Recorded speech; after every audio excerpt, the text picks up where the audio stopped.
own ideology that I had from the beginning. I don't know, first time I learned about cabinetry making and cabinet makers, I assumed that you're making everything, you're a cabinet maker. That's why for me it was always, you have to make everything.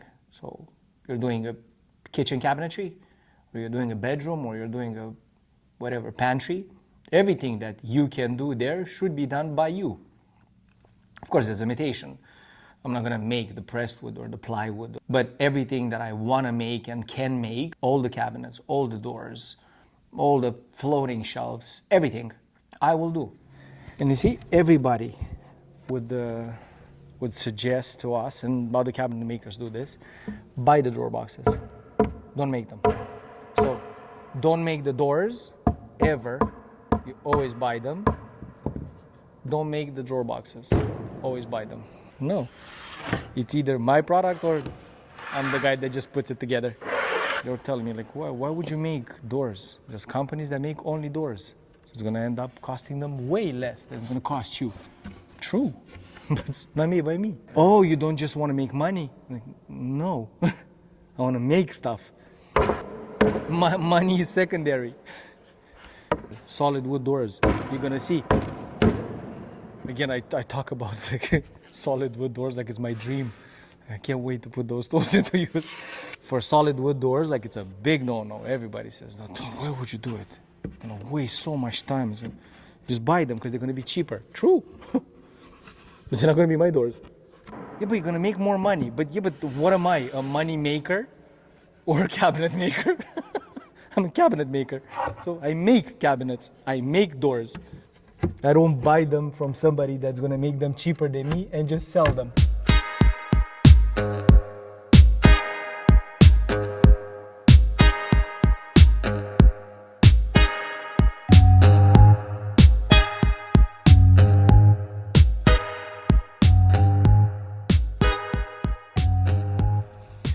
There we go. Had a very nice, relaxing weekend. Listening to podcasts, jazz, and building drawer boxes. So I did the drawer boxes for the kitchen. So the kitchen boxes were built last week.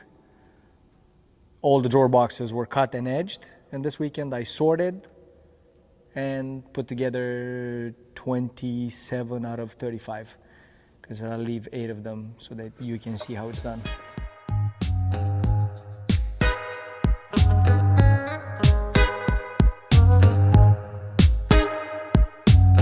Everything for the kitchen is built, essentially, by the end of today. I'm gonna have to put the tracks on them with the clips. Actually, I'll fill up this table with all the drawer boxes. It's an easy day today. Just putting a few drawers together, then we'll see. No holes, no nails, no screws, nothing. Like, it's super clean the way they're put together, right? Because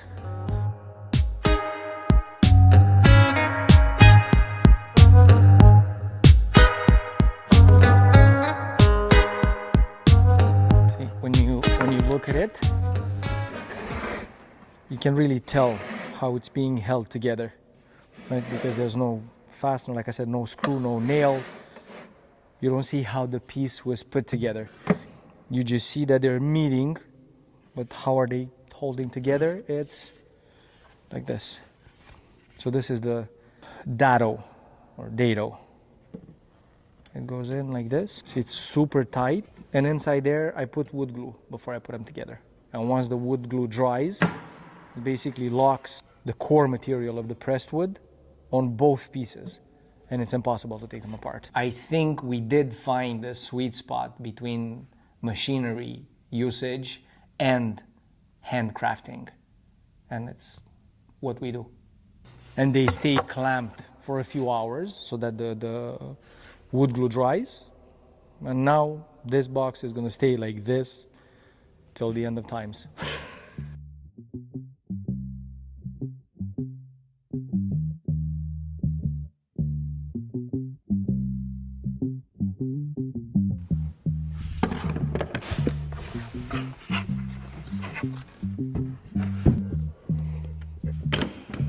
So much much easier to undo them. Takes about, what, 5 minutes.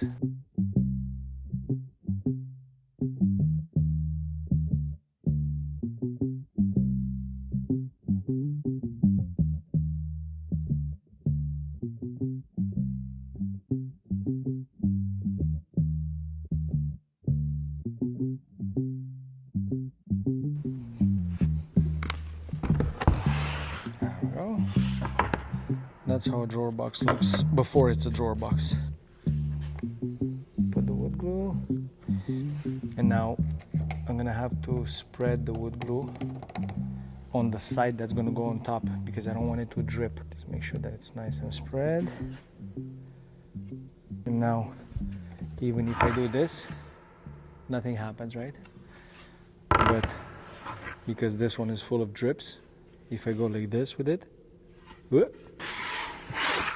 Alright, but this is the back part, because the drawer box is made out of a right side, the left side, the back, a front, and a bottom. And they each go in a specific spot, in a specific direction. So you cannot put them in the wrong way. I just check and see if there's any visible edges that are not up to par, and I correct them. But so far everything was okay. The only thing I noticed on this job is that the tenons, the Dado, was a little bit too tight. Meaning that the material, even though it's sold as 3/4, it's a little bit thicker actually than 3/4.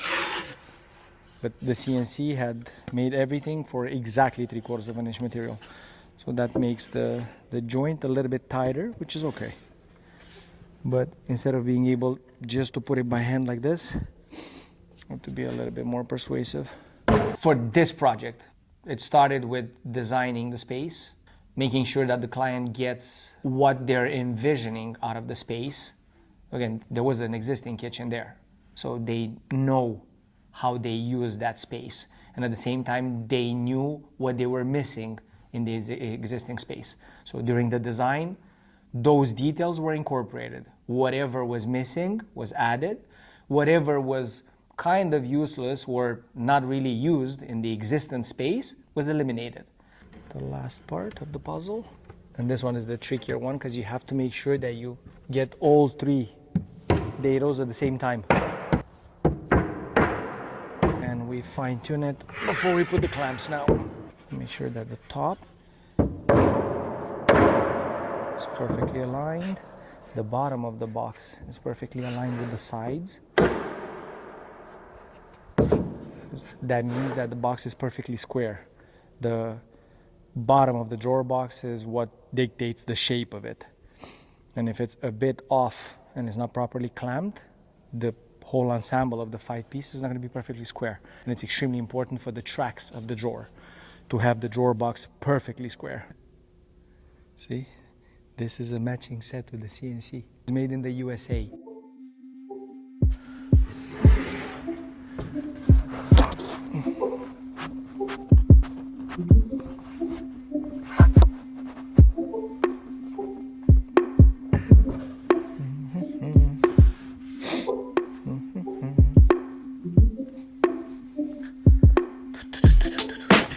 So one, you get you plan it to where you get the most usage out of that space. Then from the design, it goes into production. And they're being cut, all put together. The cabinets reflect the vision that was in the initial design.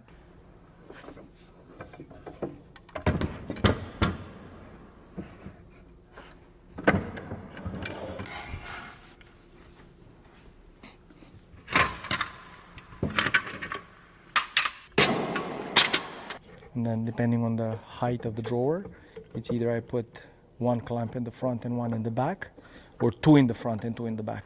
And because, like I said, the joinery is very, very tight on these drawer boxes, I'm gonna have to put 2 in the front and 2 in the back.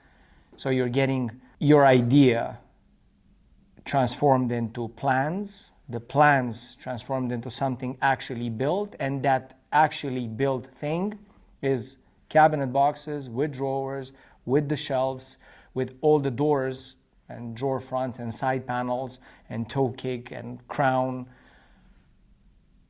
A completed, built-in, custom looking kitchen. See how nice and closed it's at the top, but at the bottom it's still slightly opened. And this is where I have to be mindful of where the bottom is on the drawer box. It has to be perfectly flush with the sides in the front and in the back. But then we learned along the years that the best way to maximize storage in cabinetry is by utilizing drawer boxes. Because if you have something that's counter height or above counter, yeah, you can put shelves and you'll store stuff on the shelves, and it's readily easy to get to it. You see what's in the back, but on lower cabinets, because that's where the drawer boxes go, you could have something, let's say the cabinet is 30 inches high. You would put at least one shelf if you were to go with shelves. Whatever's in the front of the top shelf and in the front of the bottom shelf is going to be visible just because of the perspective, the angle that you're looking in the cabinet. But whatever's in the back of the stuff that's in the front of the shelf, you're not going to see it. And now I'm tightening.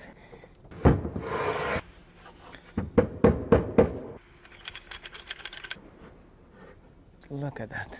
Look at that. I don't have to do that, but I just do it to show it who's boss. And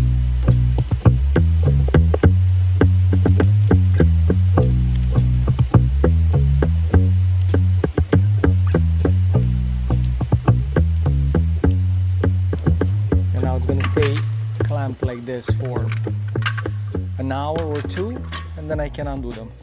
The thing that I have to do to them is put the orange clips that are going to hook onto the track, onto the drawer slide, and also on top of being glued together in the Dado, they have 2 screws in the back and 2 screws in the deck. So the back will be secured to the bottom with 2 screws from the back, and the front is going to be secured to the deck with 2 screws at the bottom. And that's your drawer box. It's storage that conveniently retracts into the cabinet so that you don't see it inside of the way. And again, very conveniently, it pulls out and you can access whatever is in the back of the drawer box by picking it up. So it's going to be locked actually from 6 sides. You have 1, 2, 3, 4, the glued joints, the ones that are visible, and then the invisible joint between the bottom and the front and the back are going to be done with screws. And in the front, you will have the drawer front, so it's not visible, and plus the screw is underneath. And then in the back, you will see the screw head from the back, but it's all the way at the back of the drawer, so you're not going to see it. Therefore, this drawer, when you're going to open it in the cabinet, it's going to be fastener-free. It just sits there with magic, soul magic.